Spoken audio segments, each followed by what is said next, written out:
네, 오늘 주시는 하나님 말씀은 마태복음 8장 14절부터 22절 말씀 한 절씩 교독해서 읽도록 하겠습니다. 14절 제가 읽습니다. 예수께서 베드로의 집에 들어가사 그의 장모가 열병으로 앓아 누운 것을 보시고 그의 손을 만지시니 열병이 떠나가고 여인이 일어나서 예수께 수종들더라. 저물매 사람들이 귀신 들린 자를 많이 데리고 예수께 오거늘 예수께서 말씀으로 귀신들을 쫓아내시고 병든 자들을 다 고치시니 이는 선지자 이사야를 통하여 하신 말씀에 우리의 연약한 것을 친히 담당하시고 병을 짊어지셨도다 함을 이루려 하심이더라. 예수께서 무리가 자기를 애워싸는 것을 보시고 건너편으로 가기를 명하시니라. 한 서기관이 나와 예수께 아뢰되 선생님이여 어디로 가시든지 저는 따르리이다. 예수께서 이르시되 여우도 굴이 있고 공중의 새도 거처가 있으되 인자는 머리 둘 곳이 없다 하시더라. 제자 중에 또 한 사람이 이르되 주여 내가 먼저 가서 내 아버지를 장사하게 허락하옵소서. 같이 읽습니다.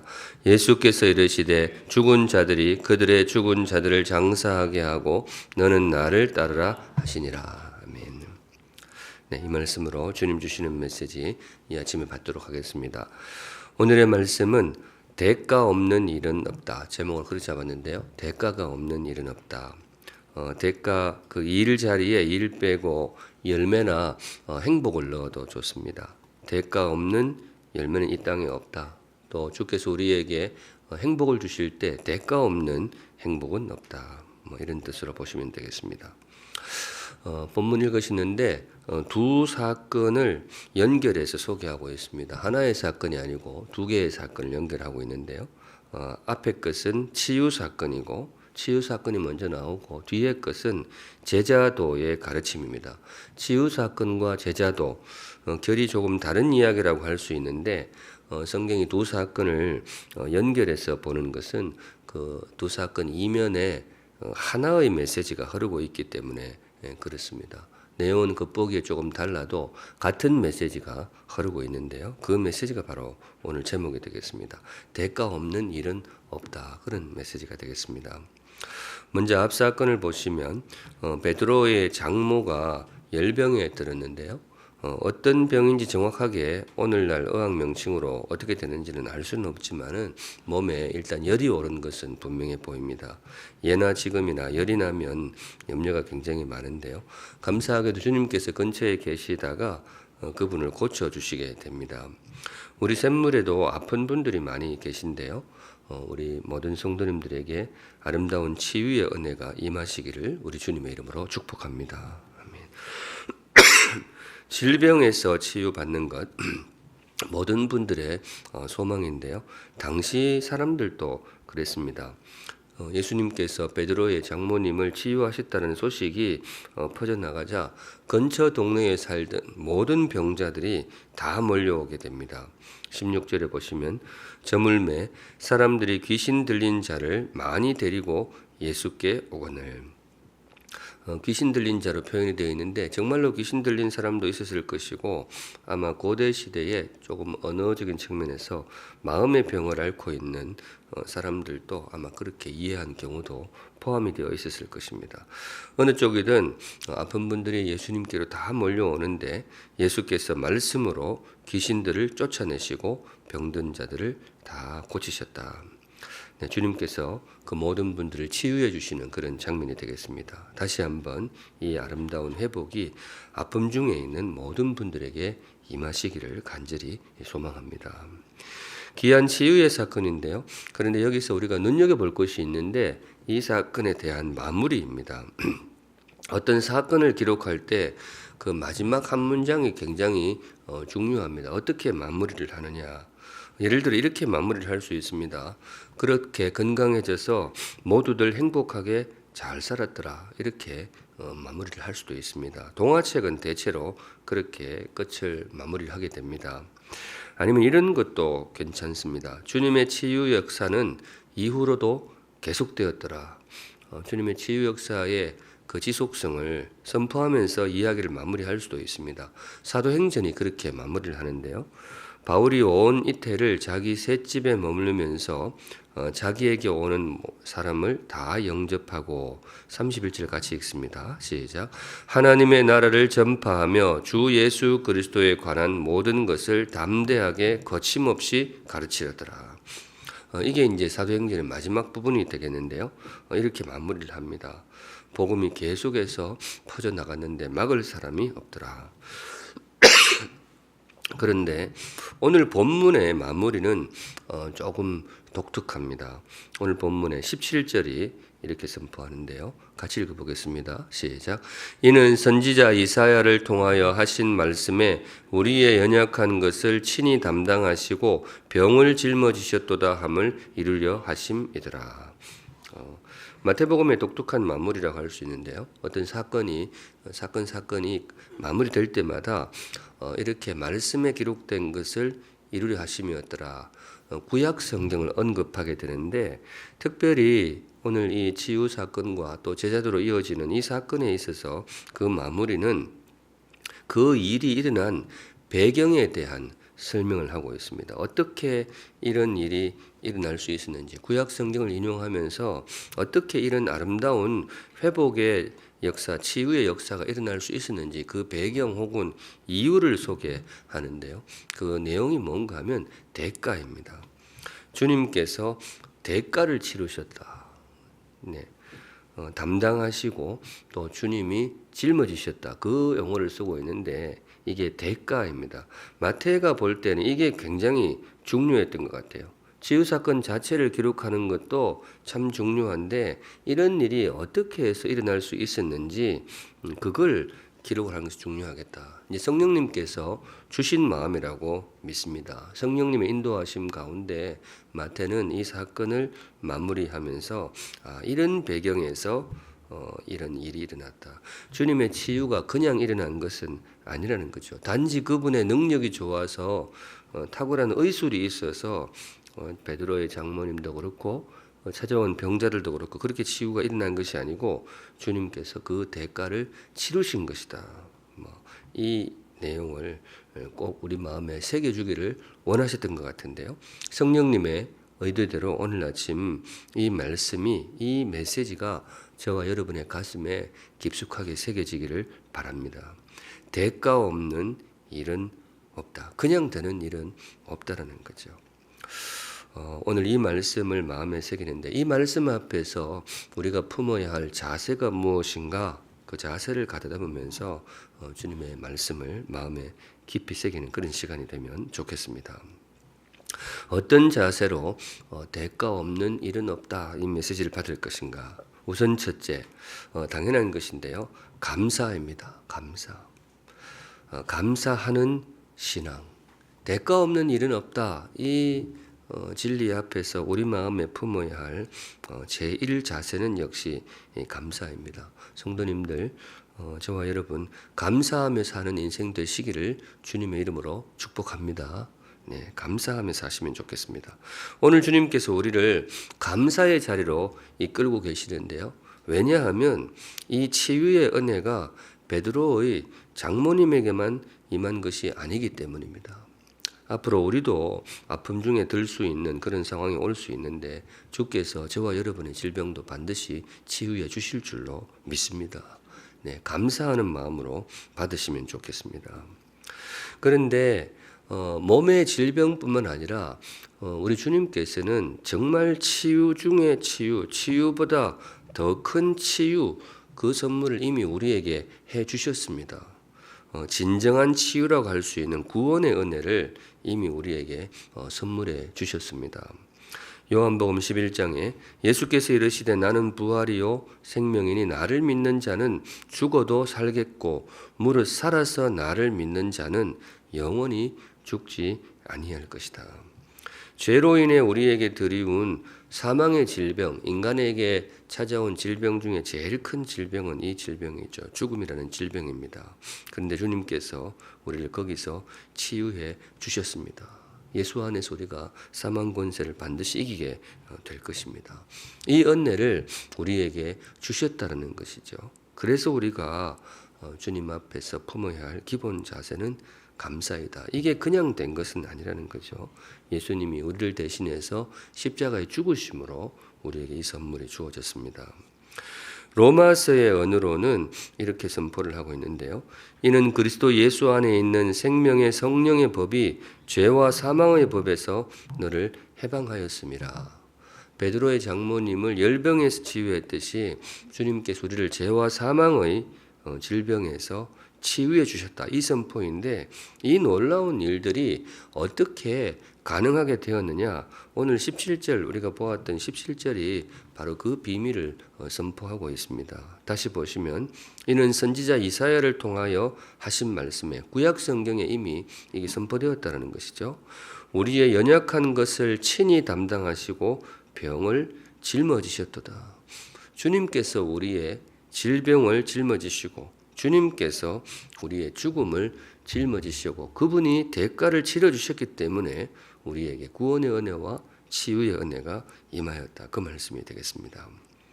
그 이사야를 통해 하신 말씀이라 그랬는데 이게 사실은 뭐 잘 아시는 대로 이사야 53장에 나오는 말씀인데요. 그는 실로 우리의 질고를 지고 우리의 슬픔을 당하였거늘 우리는 생각하기를 그는 징벌을 받아 하나님께 맞으며 고난을 당한다 하였노라. 마태가 이 구절을 인용하고 있는데요.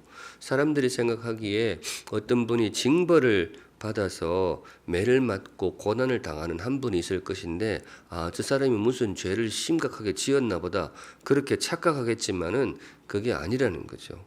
우리의 죄를 그분이 대신 짊어지신 것이다. 대가를 치르는 과정이었다. 그렇게 되는데 이 이사야 53장 4절 바로 뒷부분에 그 유명한 구절이 나오게 됩니다. 우리 같이 한번 읽어보겠습니다. 시작. 그가 찔림은 우리의 허물 때문이요 그가 상함은 우리의 죄악 때문이라. 그가 징계를 받음으로 우리는 평화를 누리고 그가 채찍에 맞음으로 우리는 나음을 받았도다. 이게 쭉 이야기를 하는데 결국 이 내용이 뭔가 하면 주님께서 대가를 치르셨다. 그분의 은혜에 대해서 감사를 잊지 말라. 그런 의미로 보면 되겠습니다. 신앙이 뭐냐? 오늘 조금 이야기를 길게 끌고 가는데요. 신앙이 뭐냐? 신앙을 정의할 수 있는 여러 가지 단어가 있습니다. 신앙은 믿을 신자니까 믿는 것이 신앙이다. 맞습니다. 그런데 성경은 그 신앙의 실체적인 의미를 다양하게 풀어주시는데 가장 대표적인 언어가 감사라고 할 수 있습니다. 신앙은 감사하는 것이다. 우리 예수님께서 친히 내려주신 정의가 바로 감사입니다. 누가복음 17장 17절의 유명한 구절이죠. 예수께서 대답하여 이르시되 10사람이 다 깨끗함을 받지 아니하였느냐? 그 아홉은 어디에 있느냐? 이 이방인 외에는 하나님께 영광을 돌리러 돌아온 자가 없느냐? 나병 환자 10명을 주님께서 치유해 주셨잖아요. 그런데 그 10명 중에 주님께 돌아와서 주님 저를 치유해 주셔서 감사합니다라고 인사하는 사람이 10사람 중에 몇 명이 있었느냐? 본문에 보면 한 사람이 있었다는 거죠. 한 명밖에 없었다. 이 상황에 대해서 주님이 조금 불편해 하십니다. 아니 치유를 다 선물을 받았는데 이렇게 인사할 줄 모르느냐. 감사 인사를 받지 못해서 주님 마음이 조금 불편하셨느냐. 예, 그런 면도 분명히 있을 겁니다. 그런데 주님이 이 10명 중에 한 명만 돌아와서 감사하는 것을 보고 마음이 조금 안 좋았던 더 깊은 이유는 이 바로 다음 구절에 19절에 나오게 되는데요. 19절 같이 읽어보겠습니다. 시작. 그에게 이르시되 일어나 가라. 내 믿음이 너를 구원하였느니라 하시더라. 너의 믿음이 너를 구원하였느니라. 우리 성경이 가르치는 구원의 기본 공식이 되겠습니다. 믿음으로 얻는 구원. 그런데 이 누가복음 17장을 쭉 읽어보면 이 믿음이 아니에요. 내 믿음이 너를 구원하였느니라. 이 믿음 자리에 믿음 빼고 뭘 넣으면 감사를 넣으면 맥락상 정확합니다. 너의 감사가 너를 구원하였느니라. 성도님들 주님께 받은 은혜에 대해서 감사할 줄 아는 인생이 되시기를 주님의 이름으로 축복합니다. 또 앞으로도 마찬가지입니다. 귀한 은혜를 많이 주실 터인데 꼭 감사하시면 좋겠어요. 그게 믿음이고 그것이 바로 주님의 구원의 선물을 받는 그릇이라고 할 수 있습니다. 그릇이 준비되지 않으면 선물을 주셔도 받기가 참 어렵죠. 그릇도 버리고 음식도 버리고 그릇이 준비되지 않으면 그렇습니다. 그런데 우리 성도들은 정말로 주님의 은혜에 대해서 감사할 줄 아는 마음을 품을 때 주께서 주시는 치유의 은혜, 구원의 은혜, 주님의 은혜가 우리에게 오롯이 하나도 흘림이 없이 임하게 될 줄로 믿습니다. 두 번째, 대가 없는 일은 없다. 이 말씀을 지금 묵상하고 있는데요. 이 말씀 앞에서 우리에게 필요한 자세가 무엇인가? 첫 번째 감사라고 말씀드렸는데요. 두 번째는 각오입니다. 각오하는 신앙. 신앙은 감사라고 했는데 어떤 면에서는 이것이 더 깊은 신앙이라고 할 수 있는데요. 각오하는 것입니다. 나도 대가를 치르겠다. 거기에 나도 한 발 담그겠다. 그것이 바로 참 귀한 신앙이다. 그렇게 보시면 되겠는데요. 오늘 본문이 두 개의 사건을 이루어져 있다고 했죠. 전반부가 치유였다면 후반부는 제자도입니다. 19절에 보시면 이제 제자도 이야기가 시작이 되는데요. 한 서기관이 나와 예수께 아뢰되 선생님이여 어디로 가시든지 저는 따르리이다. 서기관이 나와서 예수님한테 저도 예수님의 제자가 되겠습니다. 신약 성경에 서기관 그러면 별로 인상이 안 좋은 분들이 많은데 이분은 조금 괜찮은 분이셨나 봐요. 예수님을 알아보고 나도 예수님의 제자가 되겠습니다. 그렇게 결단을 하는데 이 순간 주님께서 제자도를 가르치십니다. 제자가 된다는 것이 무슨 의미냐? 20절에 이렇게 가르치십니다. 예수께서 이르시되 여우도 굴이 있고 공중의 새도 거처가 있으되 인자는 머리 둘 곳이 없다. 자기를 따라오려고 하는 주님을 따라오려고 하는 사람에게 예수님께서 이 말씀을 하세요. 여우도 굴이 있고 공중의 새도 저녁에 되면 들어갈 거처가 있는데 나 따라오면 그런 것도 없을 수가 있다. 예수 믿으면 생고생한다. 제자가 되면 고생길이 훤하다. 뭐 그런 뜻이냐? 물론 그런 의미도 문자적으로 부인할 수는 없습니다. 그런데 예수님의 말씀은 좀 새겨서 읽어야 되는 경우가 많은데요. 이게 무슨 말인가 하면 제자의 길에도 대가가 따른다 그런 뜻이에요. 주님을 따를 때 그냥 되는 것은 아니다. 치러야 할 대가가 있다. 그게 신앙이다 그런 뜻입니다. 너희가 나를 따르려고 하느냐? 그렇다면 대가를 치를 각오를 해야 된다. 그런 의미입니다. 신앙은 감사이기도 하지만은 신앙은 대가이기 때문입니다. 그 다음 구절 21절은 더 깊은 더 큰 각오에 대해서 주님께서 말씀해 주시는데요. 제자 중에 또 한 사람이 이르되 주여 내가 먼저 가서 내 아버지를 장사하게 허락하옵소서. 이분은 이미 제자였나 보는데요. 예수님을 따르는 분이셨는데 이분이 아버지가 돌아가신 거예요. 그래서 주님 앞에 말씀하기를 제가 가서 장례를 치르고 오겠습니다. 그렇게 했다는 거죠. 그런데 그때 주님이 의외의 말씀을 주시는데요. 이 구절이 사실은 가끔 오해를 받기도 합니다. 22절에 예수께서 이르시되 죽은 자들이 그들의 죽은 자들을 장사하게 하고 너는 나를 따르라 하시니라. 죽은 자들이 그 죽은 자를 장사하게 하라. 이걸 그냥 이렇게 조금 거칠게 해석하는 경우도 많이 있습니다. 그런데 제가 여기서 그 풀이를 입에 올리고 싶지는 않군요. 왜냐하면 이게 오해가 많아서 잘 읽으셔야 돼요. 이게 무슨 뜻인가 하면 예수님을 따르는 데 있어서는 때로 굉장히 큰 대가가 따를 수도 있다. 그 뜻으로 보시면 됩니다. 예수 믿는 사람들은 부모 장사도 소홀히 해야 되고 그런 거 신경 안 써도 된다. 그런 뜻으로 읽으시면 성경은 전혀 잘못 읽으신 거고요. 우리 주님이 그런 분이 아니십니다. 그리고 우리 신앙이 절대로 그렇게 천박하지가 않습니다. 인간적인 도리를 굉장히 중시합니다. 예수님도 십자가의 마지막 호흡을 거두시면서도 홀로 남을 육신의 어머니 마리아의 안위를 걱정하셨던 분인데 인간적인 도리를 가볍게 여길 분이 절대로 아닙니다. 그렇다면 이게 무슨 말이냐? 이 대가 없는 일은 없다. 한 번 더 그 뜻으로 보시면 됩니다. 너희가 나의 제자가 되고자 하느냐? 그렇다면 너희가 각오를 해야 된다. 귀한 일 치고 대가 없는 일이 없는데 나를 따르는 제자의 길도 그렇다. 대가가 따른다. 거처가 없는 그 이야기도 그 이야기였고 아버지 장례식 이야기도 그런 거예요. 때로 예수를 따르는 길에 무거운 대가가 치러질 수도 있다. 심지어 인간적인 도리를 못할 수도 있다. 이게 싫어서 안 하는 게 아니고 그 대가 중에 하나가 그렇게 될 수도 있다. 그 말씀을 하시는 거죠. 예전에 우리 독립운동 하시던 분들도 그랬고 나라의 중요한 일을 하시는 분들도 불가피하게 인간적인 도리를 못하는 경우도 들어 있단 말이죠. 그걸 싫어서 가벼이 여기서 그런 것이 아니고 신앙의 길에도 그런 일이 있을 수 있다는 거죠. 대가를 치러야 되는 그런 경우가 있습니다. 믿음으로 받을 분은 열린 마음으로 받으시기 바랍니다. 각오하는 신앙, 우리 목자님들 또 새벽에 기도하는 분들이 대체로 그런 마음의 준비가 되신 분들이죠. 이 마음을 조금 굳게 견지하시면 좋겠습니다. 신앙이 뭐냐?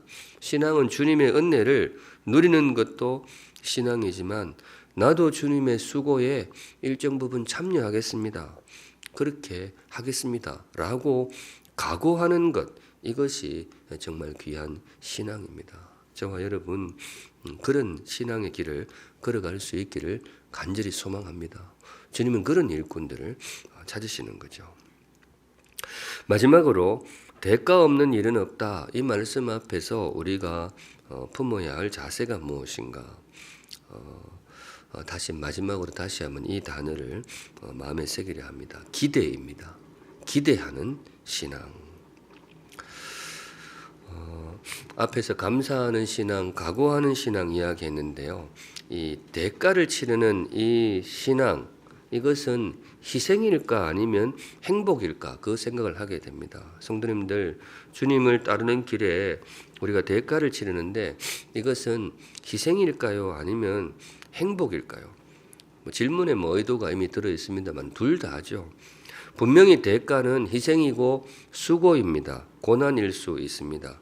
그런데 이미 이 자리도 많이 계십니다만 그 길을 걸어본 사람들은 다 아는데 이 대가를 치른다는 것이 참 뿌듯하고 또 심지어 행복한 일입니다. 오늘 주님께서 우리를 그 자리로 초대하시는데요. 주님의 은혜를 누리는 신앙, 주님의 은혜에 감사하는 신앙도 귀하지만은 오늘 주님이 이 제자도를 가르치시면서 대가를 치르는 신앙으로 우리를 초대하시는데 왜 그 자리로 우리를 부르시느냐? 혼자 주님이 대가를 치르려고 하니 억울해서 그러시느냐? 그럴 수는 없죠. 우리 주님이 그런 분은 결코 아닙니다. 그런데 왜 주님께서 그냥 누리고 감사하는 신앙을 넘어서 대가를 치르는 그 신앙으로 우리를 초대하시느냐? 저는 이거라고 봐요. 대가의 행복을 선물하시기 위해서. 대가를 치른다는 것이 단지 고통스럽고 힘겨운 일만 아니고 정말 귀한 행복이 거기에 있죠. 이걸 조금 다른 말로 표현하면 주님께서 왜 우리를 제자의 길, 대가의 길로 그렇게 초대를 하시느냐? 저는 이거라고 봐요. 하나님 나라를 넘어서 나의 손때가 묻은 나의 나라를 선물하기 위해서. 잘못 들으면 오해할 수 있는데 제가 가끔 했기 때문에 우리 성도님도 오해하지 않으시리라고 믿습니다. 하나님의 나라를 주님께서 우리에게 선물하기를 원하시는데 주님이 우리에게 선물하고자 하는 나라는 단지 하나님의 나라가 아니에요. 단지 하나님의 나라가 아니고 나의 나라도 되는 거죠. 왜냐하면 그 나라에 내 손때가 묻어 있는 거죠. 내 대가의 때가 묻어 있는 거죠. 주님은 이 나라를 우리에게 선물하고 싶어 하십니다. 이 나라가 정말로 귀한 나라이기 때문에 그렇습니다. 단지 하나님이 세워서 하나님이 우리에게 은혜로 선물해 주시는 그 나라를 우리에게 주시기를 원하시는 것이 아니고 그걸 뛰어넘어서 심지어 우리의 수고가 들어가고 우리의 손때가 묻은 우리의 대가가 들어간 우리의 나라를 영원토록 우리에게 선물해 주시기 위해서 그래서 우리를 이 자리로 초대한다라고 저는 그렇게 믿습니다. 너희도 대가에 참여하라. 건축 일을 하는 친구가 하나 있는데 예전에 저한테 자기가 지은 그 어디 가면 자기가 이렇게 설계하고 한 사우나, 제가 사우나 좋아하는, 요즘 잘 안 가는데 사우나 좋아하는 줄 알고 사우나를 어디 하나 지었대요. 그러면서 하는 말이 자기 이름 되면 거기 가면 공짜라고. 자기는 그 사우나 가면 평생 공짜랍니다. 건축일 하면 그렇습니까? 뭐 그럴 것 같기도 해요. 나도 이럴 줄 알았으면 건축이나 하는 건데 그렇게 건축일 하면 거기 가면 평생 그냥 공짜래요. 근데 이 친구가 말하는 얼굴 보니까 그 사우나 공짜가 문제가 아니고 자기가 지은 사우나가 있다는 거죠. 거기 가서 사우나 하면 좀 다르겠죠. 굉장히 다를 거예요. 저하고 그 친구가 만일에 그 사우나에 같이 들어갔다. 저는 그냥 떳떳하겠지만은 그 친구는 참 행복할 것 같아요. 왜냐 이거는 내 손때가 묻고 하나하나 벽돌 뭐 이렇게 배선 하나 다 자기가 설계를 한 것이니까. 저는 그렇게 봅니다. 우리 주님께서 그 나라를 우리에게 선물해 주고 싶어 하시는 거죠. 물론 어떤 분은 목사님 그냥 남이 지은 사우나 가는 것도 괜찮아요. 이렇게 공짜로 먹는 밥이 훨씬 맛있어요. 이럴 수도 있지만은 성숙한 마음은 아니라고 생각해요. 하나님의 나라는 성숙한 사람들의 나라거든요. 예, 주님은 우리에게 그런 나라를 선물해 주기를 원하시는 거죠. 샘물 이야기를 하면 더 직접적으로 다가올 수 있는데 우리가 샘물에 이렇게 일원으로 샘물교회를 출입하게 되죠. 그런데 이 샘물이 사람마다 가지는 의미가 다르죠. 어떤 분들은 그냥 물려받은 샘물이지만은 어떤 분에게는 나의 수고와 땀이 들어간 샘물이죠. 이 샘물이 다릅니다. 그런데 주님은 우리에게 그 귀한 샘물을 선물해 주기를 원하시는 거죠. 내가 너희들에게 정말로 귀한 교회와 귀한 나라를 선물하고 싶다. 그래서 주시는 말씀이 대가를 치를 각오를 해라. 그런 의미로 받으시면 되겠습니다. 이 자리에 목자님들 많이 계신데요. 목자의 길이 그런 길이라고 믿습니다. 수고가 들어가는 길이지만은요. 그렇지만 굉장히 기쁨의 길이죠. 헌신하는 사람만이 맛볼 수 있는 귀한 기쁨이 있습니다. 오늘 주님께서 우리에게 부르신 대로 우리 각자에게 주어진 위치와 사명은 다르지만은 주님께서 원하시는 대로 대가를 치르는 그런 귀한 신앙인이 되기를 간절히 소망합니다. 그러할 때에 정말로 아름다운 하나님의 나라, 심지어 우리의 나라가 주님께서 우리에게 선물해 주실 것입니다. 뭐 높아심에 드립니다만은 나중에는 깨닫게 될 거예요. 우리가 정말 수고해서 내 손때가 묻은 이 나라인데 근데 알고 보면 그 수고조차도 다 주님의 은혜였구나. 나의 손때조차도 주님의 인도하심이었구나. 더 큰 감사로 감사하게 될 줄로 믿습니다. 네, 오늘 여기까지 보겠습니다. 오늘 주님께서 저와 여러분에게 주신 말씀 대가 없는 일은 없다. 주님께서 우리에게 아름다운 구원을 베푸시는 원리이죠. 그냥 만들어진 구원이 아닙니다. 그분의 값비싼 대가가 치러졌습니다. 또 하나 주께서 우리에게 영광스러운 하나님 나라에 참여시키는 방법이기도 합니다. 대가를 치르면서 이 나라에 참여하라. 정말로 귀한 나라를 선물로 받게 될 것이다. 우리 함께 지금까지도 그랬지만 앞으로도 그 길을 걸어가기를 원합니다. 대가 없는 일은 없습니다. 주님의 수고에 감사드리고 우리도 그 일에 힘써 참여하는 복된 인생 되시기를 주님의 이름으로 축복합니다. 아멘. 우리 함께 찬양하겠습니다. 내게 있는 향유 옥합 주님께 가져와. 예.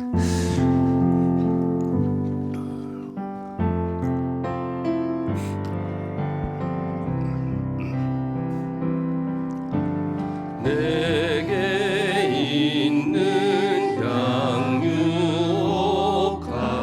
주께 가져와 그 발 위에 입 맞추고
내게 있는 향유옥과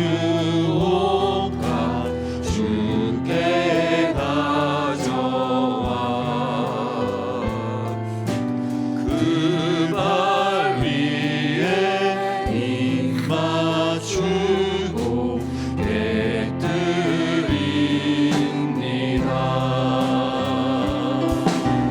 주님 다시 이 땅 위에 임하신 그때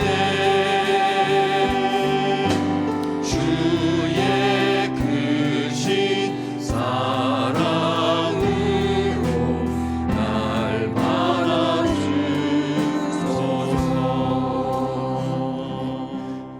이 찬양 뭐 잘 아시겠습니다만은 그 예수님 그 마지막 가실 때 그 향유 옥합 굉장히 귀한 도자기를 깨뜨려서 그 안에 든 향유를 부어드렸던 그 제자들은 왜 그렇게 허비하느냐 뭐 난리를 치고 그랬었는데요. 주님이 그 여인의 행동을 복음이 전해지는 모든 곳마다 이 여인도 기억되어야 하리라.